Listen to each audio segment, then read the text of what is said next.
Selamat malam semuanya. Malam, Pak. Assalamualaikum warahmatullahi Malam, wabarakatuh. Pak. Baik ya, jadi untuk yang pertemuan ini kita pertemuan ke-13 ya. Tadi pada saat pertemuan ke-12 jaringan saya ada gangguan ya. Jadi nanti kita jadwal ulang kembali ya untuk Baik, Pak. pertemuan yang 12. Baik, Pak. Pertemuan ke-13 ya.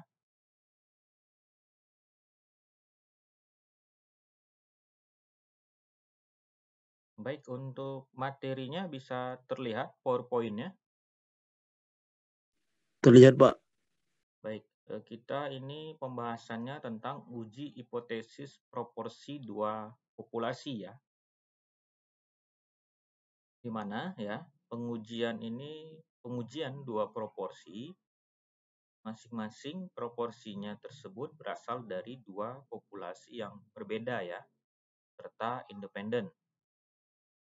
Jadi misalnya kita menggunakan pengujian dua populasi ini ya, ini digunakan ketika kita membandingkan apakah proporsi pada populasi pertama lebih kecil, sama atau lebih besar dibandingkan proporsi pada populasi yang kedua ya.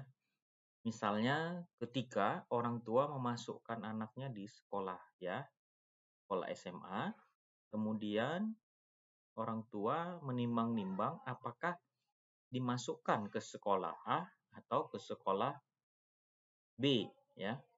Jadi orang tua harus merasa yakin menyekolahkan anaknya ke sekolah A apabila proporsi siswa yang lulus ke perguruan tinggi negeri dari sekolah A tentunya lebih tinggi daripada sekolah yang di B ya. Nah, kemudian dengan mengetahui hal tersebut maka dilakukanlah pengambilan sampel lulusan dari sekolah A dan sampel lulusan dari sekolah B. Jadi sampel tersebut dapat kita gunakan untuk melakukan pengujian secara statistik ya.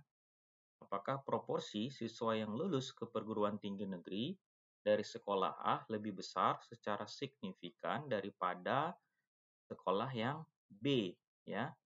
Di mana syarat kita melakukan sampel pengujian proporsi dua populasi itu adalah sampel yang diambil harus acak dan berasal dari populasi yang independen ya. Nah, kemudian berikut ini adalah beberapa tahapan dalam melakukan uji hipotesis dua populasi ya.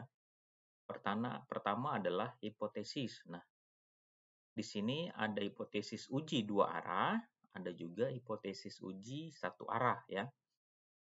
Uji dua arah ini kita gunakan untuk mengetahui apakah dua populasi memiliki proporsi yang sama atau tidak. Sedangkan uji satu sisi itu digunakan untuk mengetahui apakah potensi pertama memiliki proporsi yang lebih kecil atau lebih besar dibandingkan dengan proporsi pada populasi yang kedua ya.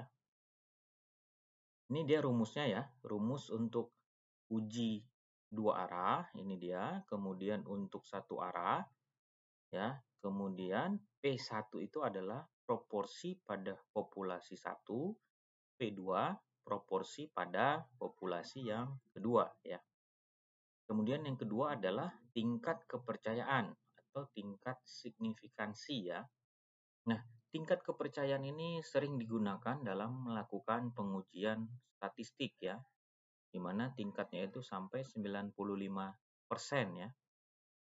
Nah, jadi biasanya kita juga dapat memperbesar tingkat ketelitian yang lebih tinggi itu dapat menjadi 99% ya. Kemudian ketiga, statistik uji. Nah, rumus untuk statistik uji yang digunakan dalam ya. Slide berikutnya nggak terlihat, Pak. Masih slide pertama, Ya? Pak. Iya, Pak. Oke, saya ulang lagi ya.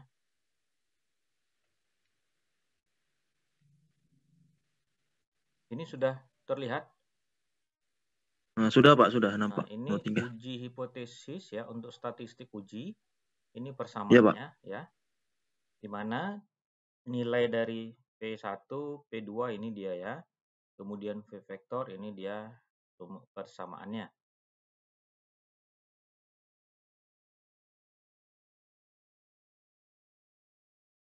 Nah, ini keterangannya ya. P1 itu proporsi pada sampel 1, P2 pada sampel 2, P proporsi gabungan, X1 banyaknya sukses pada sampel 1, X2 banyaknya sukses pada sampel 2, N itu banyaknya sampel 1, N2 banyaknya sampel 2. Kemudian keempat itu adalah daerah kritis. Nah, daerah ini digunakan untuk menolak atau tidak menolak H0 ya. Di mana titik kritis untuk uji dua arah itu persamaannya min ZA per 2 dan ZA per 2. Untuk uji satu arah, min ZA untuk H0, P1 lebih besar sama dengan P2, dan ZA untuk H0, P1 lebih kecil sama dengan P2. Kelima adalah keputusan. Nah, keputusan untuk uji dua arah ini adalah tolak H0.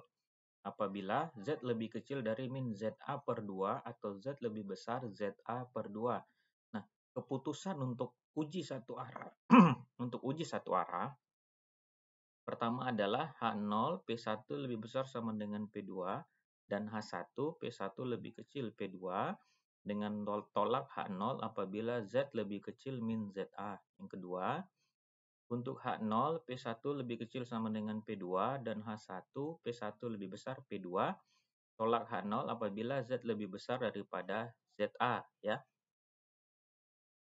Nah, itu dia. Jadi ada 5 tahapan ya. Silahkan diaktifkan videonya yang bisa diaktifkan.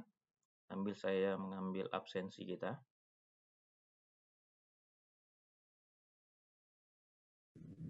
Baik, dari yang disampaikan untuk materi ke-13 ini ada yang mau ditanyakan? Atau ada yang mau memberikan tanggapan? Dipersilahkan. Nah, untuk yang ke-12 nanti kita ganti kapan ya bisanya? Besok ada waktu? Besok full ya?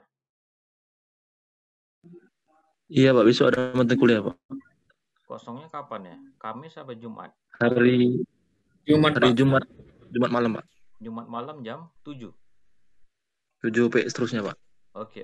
Berarti nanti untuk pertemuan ke-12-nya saya buat yang hari Jumat besok ya, pertemuan gantinya ya.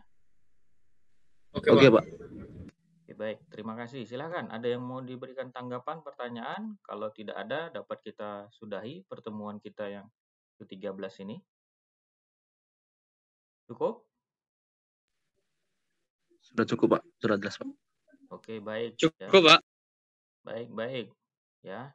Terima kasih semua atas waktunya ya. Selamat malam. Assalamualaikum warahmatullahi wabarakatuh. Waalaikumsalam warahmatullahi wabarakatuh. Malam Pak.